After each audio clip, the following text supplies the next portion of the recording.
Hi everyone, and welcome to the webinar PPC Interrogation. We are so happy to have all of you here today. You know, the questions portions are often the most popular parts of our webinar, and we always have this really great engagement, and we always have a lot of fun with it. So we thought this time, why not create a forum for you guys to ask as many questions as you possibly can in half an hour. Or, you know, we might go slightly over, so keep that in mind. We will answer as many as we possibly can. So just a few logistics today. First of all, this call is being recorded. If you guys are going to want to use the hashtag PPC questions, we will actually randomly choose one of the tweeters and give you an Amazon.com gift card for $25, which you can use to buy a book of answers. So please use the hashtag. If you want to use it to tweet out your favorite questions or the questions that we're currently answering. We will be monitoring the Twitter hashtag, but we may have our hands full with the chat questions. So if you want to ask a question, please do so in the chat. And again, we will try and get to as many as possible. A lot of you entered questions ahead of time when you signed up for the webinar, and we will get to as many of those as we possibly can as well. So I want to introduce my guests today. We are super, super happy to see Ben Castelli from room 214 in our interrogation room today. Ben, thank you so much for being here. Awesome. Yeah, thanks for having me. I'm really excited. And Ben will get a chance to talk a little bit about what room 214 does and how he is super qualified to answer your PPC questions in just a moment. We also have friend of the show, Brandon Hess, in the room with us today. Brandon Hess is the account manager at Trada. Good morning, everybody. Thanks for having me. So let's do a quick definition of terms just so you guys are completely clear about what we're going to talk about today. So we're going to talk about PPC. This is pay-per-click. This is paid search. This is what Trada does. This is what Ben from room 214 does. And just to give you guys a little bit of clarity, when you type something into a search engine like Google or Yahoo or Bing, you have two different types of search results on the results page. You have SEO results, which are organic search results, and those are the ones that take up the main portion of the page. And then over on the right, we have the PPC results. These are paid search results. These are the ones that work like an auction. This is Google AdWords. So just that quick clarification now. If you guys could keep your questions primarily to PPC, that would be awesome. So we're going to talk really quickly about why are we so qualified after all? Well, we're Trada. This is what we do. We run a huge community of certified paid search experts who live all around the world, and they do PPC for you. Because you have all these different people working on your campaign at the same time, you get this great diversity of thinking, you get constant optimization because people are constantly logging in, and you can advertise across Google, Yahoo, and Bing at the same time. It's pretty great. It's pay for performance, so there are no fees, no startup fees, and you can get started right away. I know you're not here to hear my pitch, but if you guys are interested in getting a demo, please just chat Danny, our awesome marketing intern who is running the chat today, and say, I'd like a demo. So what about room 214? Ben, you want to talk a little bit about what your company does and why you are so qualified to talk about search? Sure, I'd love to. So Room 214 is a social media and search marketing agency. We're located in Boulder, Colorado, right down the street from Trada. In terms of social media, you know, we focus on three areas, which Anna pulled here. We focus on business intelligence, program management, and then application development, mostly on Facebook. On the search side, we focus on really comprehensive online visibility programs for our clients. And that does include paid search, search engine optimization, as well as social media optimization. Awesome. Thank you so much, Ben. So let's get right into the questions. I'm actually going to start with some questions that we have from the web. And if you guys would like to enter them, please enter your questions into the chat box, and we will get to as many as possible. So I'm going to actually share my desktop so I can show you guys which question we have next. So Kristen asks, what are the best tools to use to choose keywords? Brandon, would you like to get started? Yeah, so this is a good question. You know, some of the very common tools, of course, are right inside of AdWords. So you can use Google's external keyword tool.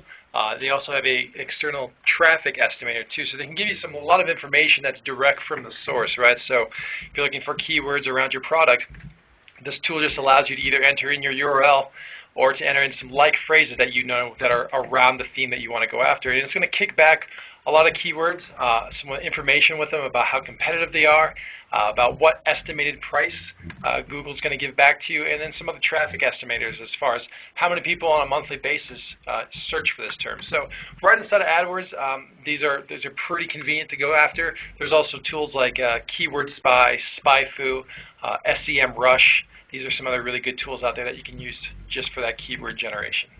Awesome. Thanks, Brandon. So I would like to show my screen again. Catherine wants to know, what call tracking solutions would you recommend? Ben, do you have any thoughts on this? You know, I don't have a ton of experience around call tracking solutions. I know within AdWords, you know, you can set up your campaign, your ads to have extensions that show a phone number, and users can use click-to-call.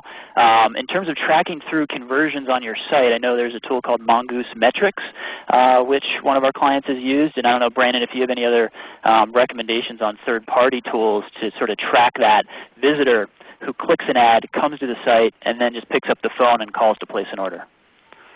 No, that's a good point. You know, I've heard of Mongoose before. I think, you know, there was a solution we used in the past, but what we've been pointing people towards more now is what you already brought up, is that ad extension that Google's released just recently, where they actually can provide you an 800 number now, and you actually can pay a certain fee to use that 800 number, but they can actually click and call, and you get charged in the similar way that you get clicked or charged for a click. So that's what we're pointing people towards now more, because it's integrated into AdWords. It's a pretty good system. Yeah, and I think you can even get some good metrics there around call length and you know, where they're coming from and that sort of thing. So completely. Awesome. Thanks, guys. So our next question is from Mark. He actually has a two-part question. One, how does Google know how to geo-target a search if a location was not included in the search? You know how that works? Is that magic? Yeah, I can take a quick one at this. So Google knows based on the user searching. So they as much as they can, you know, there's some limits to it, but they'll try to originate the IP address of the person searching at the point of search. So if you know you're targeting Denver, and someone within the Denver IP range searches, that's how they know to serve their ad to you. Now, this also gets into that mobile side of things too, where they try to garner that same information and try to make best guesses. Now, you mentioned whether or not that person used, you know, say Denver in their search. If they do, that's another way that Google knows that they're intending to search for things in your location. So there's two ways that Google does it, is by IP and then by search intent. And you have a lot of choices when you set up your AdWords if you want to use either one or none of those or the like. So. Awesome. So the second part of Mark's question is, how can you manage and monitor competitors clicking on your ads and driving up your ad spend? Is that something that happens? Ben, do you have any thoughts? Yeah, I can take a crack at that one. So, you know, Google does have click fraud set up on all of their advertisers' campaigns. So if they start to notice sort of anything strange or abnormal going on, they'll flag it, and in certain times they'll credit your account back. You know, it's often a good idea to sort of keep an eye on you know, clicks coming through your campaigns, and if you see anything abnormal coming through in terms of, you know, a huge influx in clicks where the traffic bounces from your site, so taking a look at your Google Analytics account and, you know, seeing if visitor behavior changes from your pay-per-click visits, that could be a good indication that there might be some click fraud going on. It's pretty rare on search. We see it more on the content network where, you know, where your ads are showing on a site and there's bots that just cruise through it and just, you know, falsely click on the ads and drive up clicks there. So just keep an eye on your analytics and just look for things out, you know, kind of out of the normal. You can submit a click fraud case to Google if you do think something's up, and then see if you can get some money credited back. Awesome. Thank you, Ben. So we have a web question. Vaughn wants to know, 88% of online search dollars are spent on paid results, though 85% of searchers click on organic results. Is there a trend for end users becoming more cynical for PPC and Google results? You know, that's a question that gets asked a decent amount in our field, you know, whether or not which one's worthwhile more. And there's certainly actually different user behavior you sometimes see between those people that click on organic and those that click on paid. And a lot of that goes around the action. You know, from the organic side, you know, and this is just my own opinion, but a lot more people are kind of doing a lot more research, and they're looking for a specific site on organic sites. When they're looking at paid, they're a little bit more action-oriented, or they're looking for something immediate. So a lot of what you want to focus on, it goes to your point there, is that you want to focus after who is clicking on paid search, and kind of get to know what part of your customers are actually using paid, or are they, right? Are you targeting a demographic that's very well educated in the differences between those, or are you looking at a crowd of people that maybe don't know necessarily the difference between those results? And that is an important key point of just researching your campaign, is knowing the online habits of your customers, because there are different demographics of people that don't click on paid or that do. So. Awesome. Thank you, Brandon. So we are getting a lot of web questions that I'm typing them in as quickly as possible so I can try and share them on my desktop. And here is another one. This is actually another web question. So Claire wants to know, what are the best indicators of campaign success and indicators to pinpoint what should be changed? Ben, do you have any thoughts you want to weigh in? Yeah, sure. So, typically when we're looking at the success of the campaign, we're looking at the conversion rate. So, probably one of the biggest mistakes we see in accounts when clients come in is that they're simply not tracking any conversions at all. So that's one of the most important things to do, is make sure you're tracking conversions. But that is going to be the biggest metric for success, and then really figuring it out. What is your target cost per conversion, and then how that ties back to your overall return on investment inside of AdWords.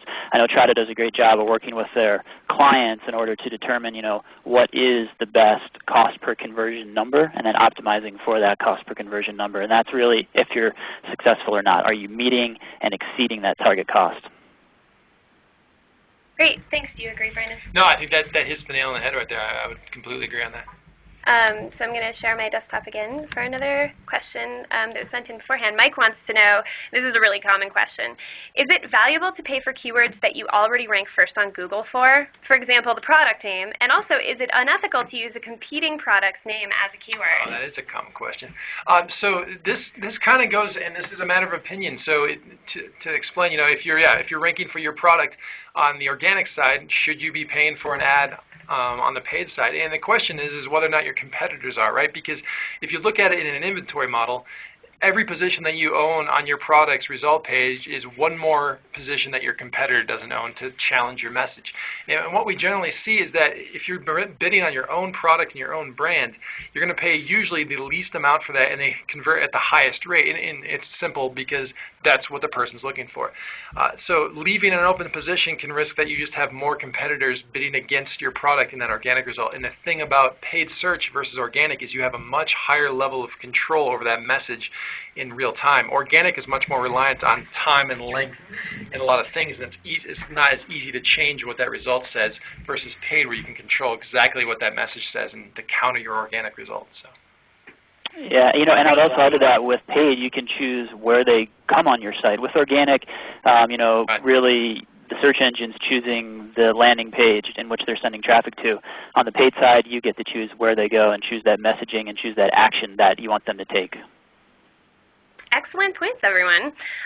So here is a question that I think is a really great question, especially because we are always encouraging everyone to use A/B testing, which is basically built right into Google AdWords and Yahoo Bing to test ad messages. So Ryan wants to know, what is the best way to test new ad text while still running successful ads? So I guess I'm just going to infer here a little bit that maybe he's asking how many ads you should test and how you should keep it from sabotaging your campaign. Yeah, sure. So I can give one way I like to do it, and maybe Brandon has some ways too. But really, if I have some ads that are really killing it, they're just doing great, and I want to test something new, what I'll often do is I'll duplicate that best performing ad within that ad group.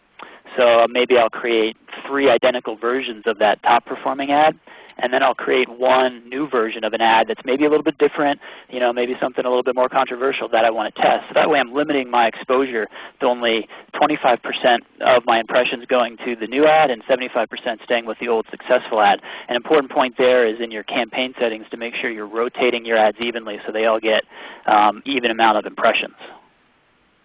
No, I would agree with that. I think that's an important point too, because just in case the audience doesn't know that there are two options, just as Ben points out, is running it evenly or running optimized for clicks. And sometimes that's counterintuitive. If you run it just for clicks, it's harder to test ads because the one that's always been winning out is going to have it's going to make it harder for the new ads you put in there to really gain ground. So I think Ben's point of, if you're testing, try to run them evenly and then try to make actions based on what's doing best. You can usually kind of infer from those ads, is it the call to action, is it the promo, and sometimes if you're running different landing pages too, if the best ad you have is converting best too, you want to keep that in mind as well. The one thing I would add is with any experiment, there should always be a control, right? So, right. Just be careful about what you test. Don't try and test too many things at the same time. So Chris has asked us to clarify from the previous question. There was a second part that we didn't get back to. From Mike's question, is it unethical to use a competing product's name as a keyword? No, I forgot that. So this really depends on the industry. So to Google's mind, or to Bing, it's not ethical to use a competing product's name as a keyword. Where you get into some issues is if you try to use a competing product or trademark in an ad. You have to either have authorization from that trademark holder, and there's a form you would fill out with Google to get that, and a lot of other reasons around that, of course. But when we look at the keyword level, Google won't explicitly say no, but what you will run into in some industries is that the competitor will sometimes send you a cease and desist letter, and a lot of that's unfounded. We kind of go back and forth on that, but a lot of brand protection, you'll hear it called, will be done in order to kind of scare competitors out of using their keywords to bid on. So you may run into that. A lot of where that runs into is the lawyer or legal firms will have that consistently go back and forth, where each other will threaten to sue one another for using their keywords. But Google necessarily won't do much action on that. Great, thanks guys. All right, we have another question here. So Richard wants to know, are Yahoo's or Bing's versions of Google AdWords worth the investment? So we have powerful opinions about this, I think, here at Trada. Ben, would you like to weigh in on that? Sure, I'll give my opinion from down the road here. Yeah, so I do think they are worth the investment. Typically, there's going to be different types of users that use each of the different search engines, so a little bit different demographics when you think about who's using Google versus Yahoo and Bing. So it's very dependent on the industry you're in and the products you're selling. But we do see there is value in using Ad Center, which serves both Bing and Yahoo, in terms of advertising on that platform, while the volume is going to be significantly lower just because of their search share is much lower. For a lot of times we see a large decrease in volume of conversions, but the cost per conversion is, I'd say, lower on average. And oftentimes we start out in AdWords if a person is just getting started, see what's working, and then maybe translate some of those big wins and test them out into Ad Center. I totally agree with everything that you just said. All right, so we don't have differing opinions. Cool. No, I think that's right in line with that. I would agree with. Yeah. So here's a question that we hear a lot about, and actually we recently did a webinar about this actually last week, the week before. It is, how do I improve the quality score in my PPC campaign? So I'd love you guys to weigh in, but for everybody listening at home, we definitely suggest that you check out our resources page at trada.com/resources. And Danny, if you could type that into the chat so everyone gets that. You can watch a webinar that we did entirely about how to score with quality score last week. But if you guys could give us a cursory answer on sort of the best practices for taking a quality score that's not so great and picking it back up, that would be great. Sure. No, I think the high-level look at quality score, because you could probably spend a good amount of deep time on this, is to look at what affects it. And the top things that affect it is your keyword, your ad, and your landing page. Now, there's other things that are involved in that, but those are the three major things you want to keep in mind. And the best way to improve your quality score is to really make sure that the keywords you have running match very closely to the ads you have running for them, which gets into ad grouping, and then that keyword all point to a relevant landing page, because that's something that gets forgotten a lot in the paid search end, is the effect that your site and the landing page you send traffic to has on the price you pay for a click and all the quality that that traffic incurs, whether it's conversions or not. So you always want to pay attention that you're not, grouping the word bananas with an ad about apples to a page about oranges, right? Because to Google's mind, that's not very relevant. They're going to make you pay higher because that's what they want to do. They want to show better results to their traffic. So that's a really high level. You always want to look at how well you group your keywords and how well you group those keywords with ads and how well you then, again, link those off to landing pages. There's much more to that, but it's a very high-level look at it. So Ben, I know this is a really popular topic. Do you have anything to add, just some strategic tips for fixing a quality score issue? I would start with the account structure, just as Brandon mentioned, and look there first, just making sure there's that relevancy across keyword, ad, landing page. Also, optimizing for click-through rate. I know in terms of ad copy, A/B testing, a lot of times, you always want to be focusing on conversion rate, but also considering click-through rate there too, and trying to choose the ads and then also the keywords that have the highest click-through rate. That's going to help your quality score, as that is one of the bigger factors in terms of that overall, in terms of the overall score, I guess. And also looking at some keywords, that you have in your ad groups that maybe have very poor performance. They aren't driving clicks, they aren't driving conversions. Just pausing those just to kind of clean up the account, and that could help overall too. One strategy that I think is somewhat controversial, but I'm a big fan of, is the idea of bid popping. So we all know that click-through rate is a really, we presume that it's a very heavily weighted component of quality score. And so the idea of bid popping is that you bid unreasonably high on these keywords in order to sort of artificially increase your click-through rate because you're getting a top ad position, even if you're not having a great quality score otherwise, which will then raise your click-through rate and raise your quality score, and then you can start to back off on the bid prices. Ben, do you have any thoughts about that? I personally haven't tested that. I think it'd be, again, anything with AdWords, it's always about testing, right? So, certainly trying that out in a very controlled environment in one or two ad groups and comparing that to a couple others and seeing how that works. I think that could be, a viable option. In theory, if you're doing everything in terms of the best practice, you shouldn't have to do that if your campaigns are set up in a way in which Brandon was describing, where you have that relevancy in very small, tightly knit thematic ad groups. Yeah, and something I'd add too that we may not have covered is also just keep in mind that Bing and Yahoo, Bing now operates on a quality score. That's pretty recent here. It had been Google for a long time, and Bing's got a little bit of a different, it's very similar, but they look at quality score in a little bit more of a split out way. So keep that in mind too if you're running anything on Ad Center. You might want to start looking to see what your quality score is if you haven't, because that's been recently pushed out in the last couple months. Yeah, it's incredibly new, and actually it can be a little bit hardcore. If you have anything below a 6, I think they simply don't allow your ad to run. Yeah, they have a lot of different rules to their quality score for sure, and they take a really hard look at your landing page and they split it out to tell you, like, is your landing page usability good? Is your landing page quality good? And you can get some different features, and that kind of goes back to what Ben had talked about the reasons to use Bing and Yahoo. Great, guys. I know we went a little long on that topic, but everybody loves quality score. So here's our next question, and this is, a pretty basic strategic question, but something that you really need to think about, especially when you're getting started. And the question is, how do you know what price to set your keywords to? And I'd love it if you guys would talk a little bit about when you're first setting up your campaign, but then also how do you determine bidding strategy throughout the lifetime of your campaign?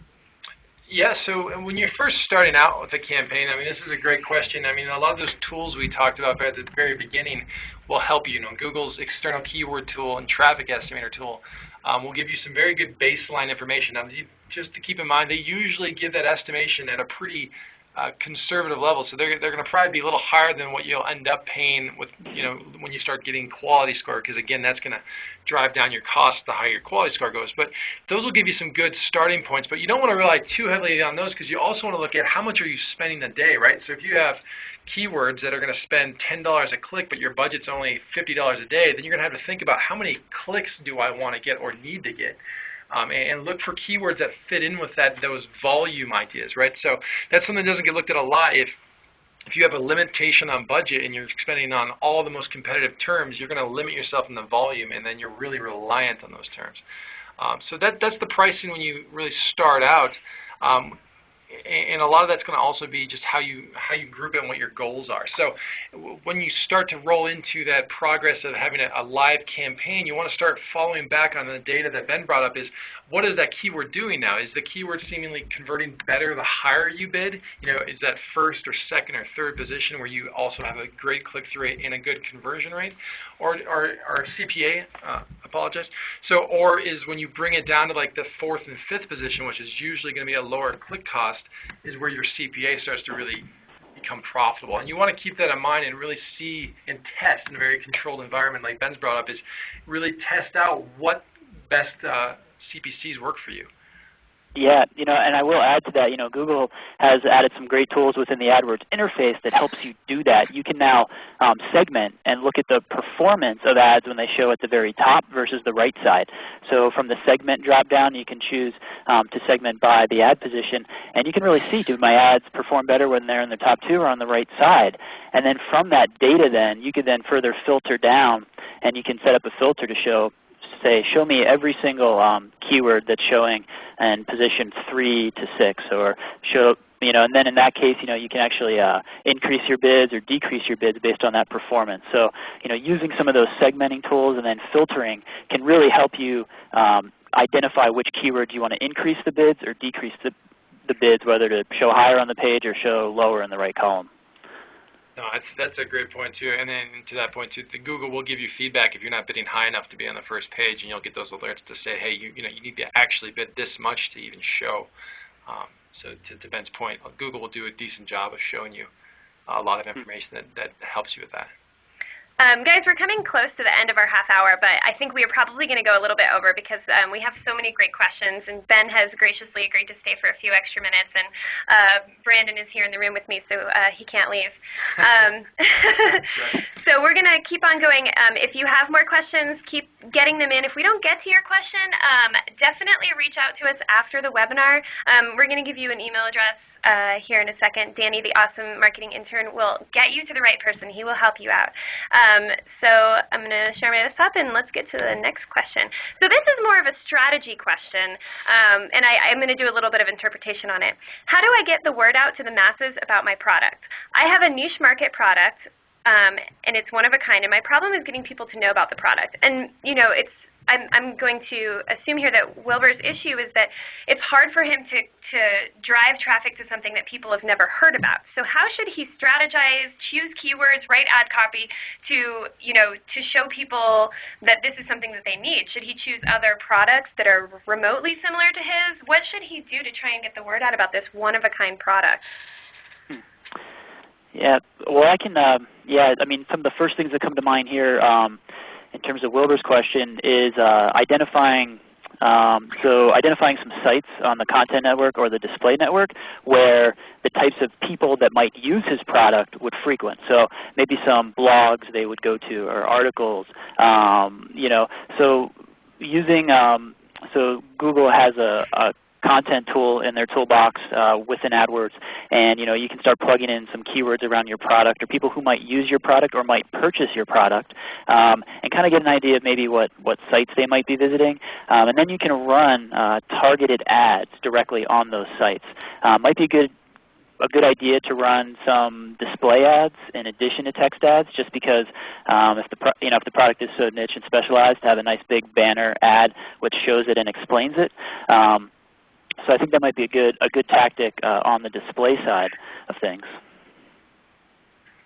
No, I think those are all great points too. And we've actually worked here with a pretty niche product. I can't mention the name of it, but very niche to where no one had really heard of the product itself. But to Ben's point, a lot of what he brought up were some very good strategies. And then what also worked is really looking at what people accidentally will search that will bring up your. So what themes are you around? Is your product about a certain segment of market that when they're searching for something else, you might just want to have your ad pop up and give them good messaging around, hey, have you thought about our product? Have you thought about our niche? Because a lot of times there's related searches, related markets that your product can be very informative about. And that's what we did with this product, is we try to find out what types of people would be interested in their product, even though they don't know what it is.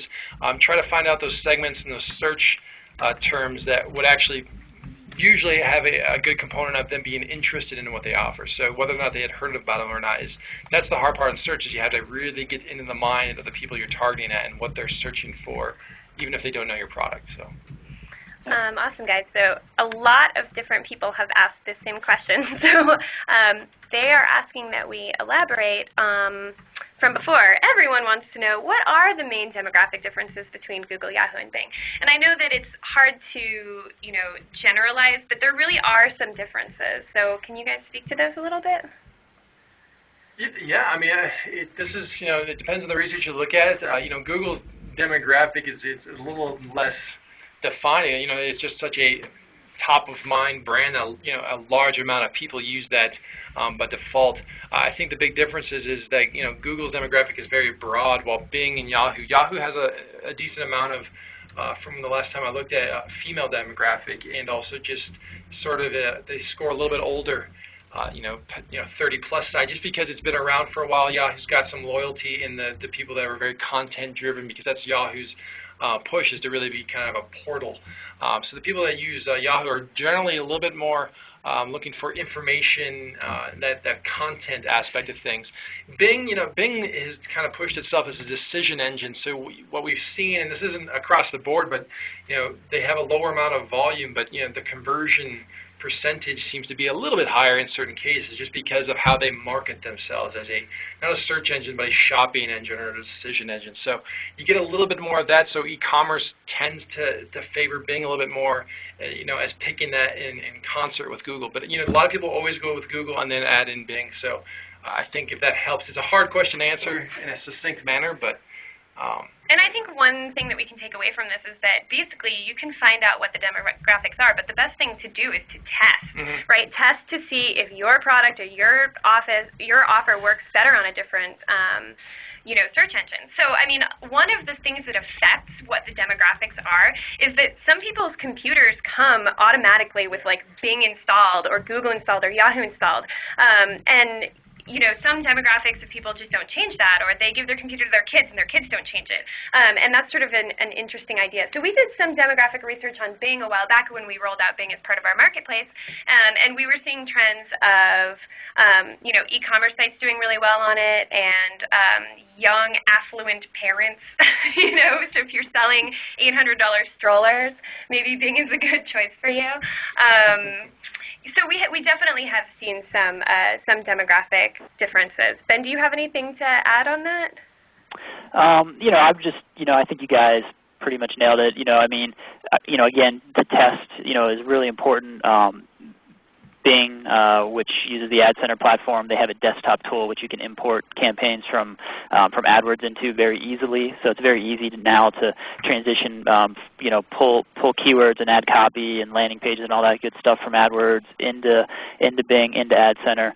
I think Google tends to, people are more technical, I guess more technically savvy who use it. Maybe slightly higher income searchers on Google.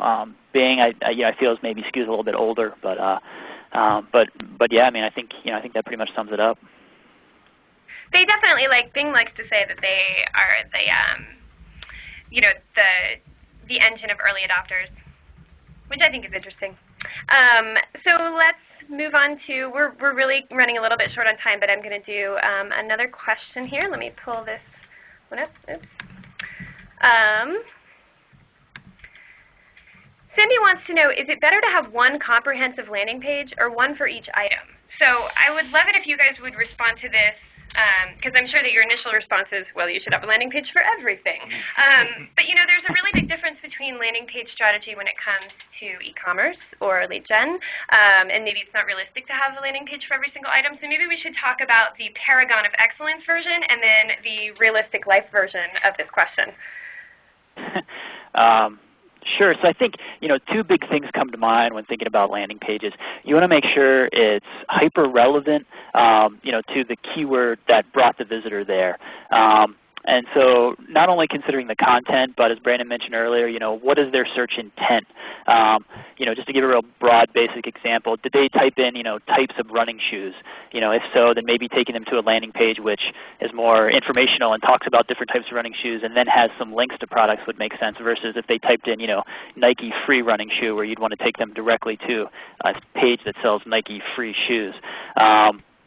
And then the second thing, really to keep in mind is having the strong call to action on the landing page. What's the action that you want them to take? Really having, making sure the landing page is relevant to the keyword and there's that main strong call to action or that action that brings them into your sales funnel, I think are the two most important things to consider. In the ideal world, you're going to have very targeted landing pages for every single ad group, maybe even every keyword. But in the real world, that's sometimes hard to do. But that's where we've seen the most success is when there's very targeted landing pages to each keyword or to each ad group. I think one thing that we can take away from this, and we say this all the time, is that being a little bit lazy when you set up your campaign for the first time is something that is going to come back to get you. We always say, like, write 4 ads for each ad group, have a landing page for each item. That may not be entirely realistic, but really do try and be thoughtful when you build small ad groups and do all these things because, that work will pay off. Yeah, and I think to that point too, landing pages, I like to approach, to think about them just like you think about ads. And, Ben brought up the testing and how important that is. If you've been running one landing page and you're wondering if it would work better if you had more split out, do the same thing. Do some split testing. You run, different ads to different landing pages and see which one converts better. There's also tools out there that are designed just for A/B testing and multivariate testing, which is a little different, where you use the same page with different messages being served to a percentage of people. But Website Optimizers is something made by Google. It's free. It integrates with AdWords. That's just a real quick example of something you can do to really treat your landing pages in the same way you do your ads and to see what does work better. Right? It's to Anna and Ben's point is, do things based on data, test things out, see what works. Don't just make large assumptions because sometimes you can drive your entire campaign in a different direction because you had an assumption that you needed to do something one way. Yep. Awesome. Yeah, and just to add to that, there's another tool. It's a relatively new tool out there. It's called Optimizely. It's kind of like a WYSIWYG landing page editor tool. So, you don't really need to involve the development team if you want to change around some elements on a landing page, some copy, the form, a button, and really begin testing that way. It's a very sort of low barrier way to get in and start landing page testing. I mean, you can have the best pay-per-click program in the world, but if your landing pages are no good, it's not going to be successful. I love Optimizely. It is so awesome. It really is. It's so easy to use. Definitely go to their website too. Their website will just make you want to redesign your website. It's fantastic. So we're running short on time. Guys, we loved all your questions. If we didn't get to your question, again, we're super happy to take this offline. I actually noticed that there were a few Trada-specific questions in there, but I wanted to respect everyone's time and also keep Ben a part of the conversation. And, Ben is a friend of Trada, but he is not at Trada. So let's take one more question, and then we are going to end the webinar. So here is my last one. Victor wants to know, and this is a very strategic, specific question, how can I create a landing page that shows an offer and also asks for an email address for later targeting to that potential customer? What sort of copy would I write? What sort of design would I use? I'm assuming that he's talking about lead generation here. What he's trying to do here is collect information so that he can target them later. So there are a few different ways that you can do this. Yeah, and one thing, it's hard to know kind of what that offer is, but you always want to keep in mind too, and this is just something we didn't talk about, is any of the Google or Bing content policies. There's certain things that Google won't allow you to do based on your landing page, and that's a very vague answer, of course. But like you can't advertise that you have something for free. They click on it and then they get to that page, and you're asking them to give you an email to get it, because to Google that's not free. That's asking for something So just keep that in mind when you look at a landing page. There's you search Google AdWords editorial guidelines and content policies. That'll bring up their list of all the things you can and can't do. So keep that in mind first before you look at your landing page idea. But when you're looking at asking for personal information for something, always keep in mind before you make the landing page, is that something that your target's going to give you? Is the value inherent in that offer to give someone to give you an email? Because they already know that you're going to market to them with that email address or that phone number.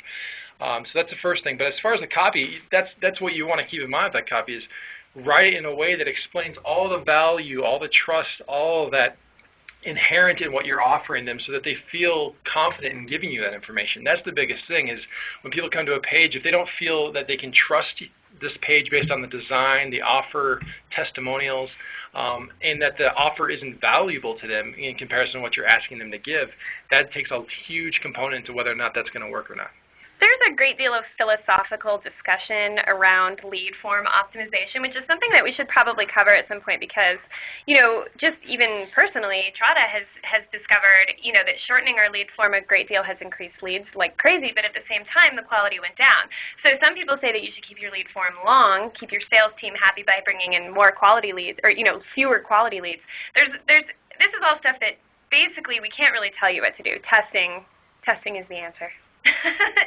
Ben, do you have any thoughts on that? Yeah, I mean, in general, we try to, push our clients to provide the smallest possible form or the minimal amount of form fields while still getting a qualified lead. So that's, there's always that battle back and forth there. But, usually we can find a pretty happy medium where we're asking the questions we need to get a strong lead for the team to follow up with if it is a lead gen client, but still shrink it down a little bit. There's other tips on forms, the button, the verbiage on the button can be a big factor on the form, whether it says submit or take the next step. Of course, the placement of the form is something to test. So there's lots of things, as you mentioned, to test out, see what works better, and then go from there. Yeah, and I don't really love to make blanket statements, but I would say that submit is one of the least desirable things you could put on your button. I would agree. You would agree with that. Awesome. All right, guys. Ben needs to get back to work. Brandon needs to get back to work. I need to have lunch. So we're going to say goodbye. Everyone, we really, really loved your questions. Thank you so much, Ben Castelli, for being here. Yep, thanks for having me. You should definitely follow Ben on Twitter. It is @BenCastelli. You should also follow Brandon on Twitter. His name is @BrandonHess. These two both lucked out because nobody had their names. Guys, if you have any more questions, please email us at dranda@trada.com. You will reach Danny, the awesome marketing intern, and he will help get your question to the right person. We will hopefully see you next week for our next week's agency, How to Manage Your Agency webinar. And thank you so much for being here, everyone. This is the end of the webinar.